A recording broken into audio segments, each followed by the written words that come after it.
Brown ഷുഗറും കഞ്ചാവുമായി പശ്ചിമബംഗാൾ സ്വദേശി അറസ്റ്റിൽ. 7.15 ഗ്രാം ബ്രൗൺ ഷുഗറും 12.96 ഗ്രാം കഞ്ചാവുമായി അസ്രഫുൾ എന്നയാളാണ് അറസ്റ്റിലായത്. കായംകുളം എക്സൈസ് കൊച്ചിയുടെ ജെട്ടി ഭാഗത്ത് നടത്തിയ പരിശോധനയിലാണ് ഇയാൾ പിടിയിലായത്.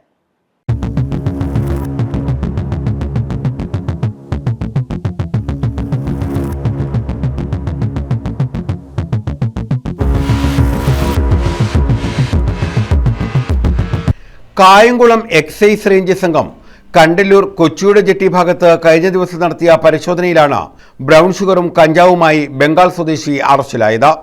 ഇയാളിൽ നിന്നും 7.15 ഗ്രാം ബ്രൗൺ ഷുഗറും 12.96 ഗ്രാം കഞ്ചാവും പിടിച്ചെടുത്തു. ബംഗാൾ സ്വദേശി 44-കാരനായ അസ്രഫുലാണ് അറസ്റ്റിലായത്. ഇതര സംസ്ഥാന തൊഴിലാളികൾ വൻ ലാഭം നേടാനായി നാട്ടിൽ നിന്നും മടങ്ങിയെത്തുമ്പോൾ ചില്ലറ വിൽപ്പനയ്ക്കായി വൻതോതിൽ ലഹരി വസ്തുക്കൾ എത്തിക്കുന്നതായി ലഭിച്ച രഹസ്യവിവരത്തിന്റെ അടിസ്ഥാനത്തിലായിരുന്നു എക്സൈസ് ഇയാളെ പിടികൂടിയത്.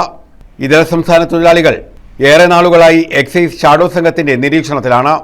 Excise range inspector Muhammad Mustafa, assistant excise inspector Abdul Shukkur, preventive officer Babu, സിഇഒമാരായ Rahul, Vipin, Deepu, Emmanuel, Johnson, Nimmi Krishnan, driver Rajith എന്നിവരടങ്ങുന്ന സംഘമാണ് ഇയാളെ പിടികൂടിയത്.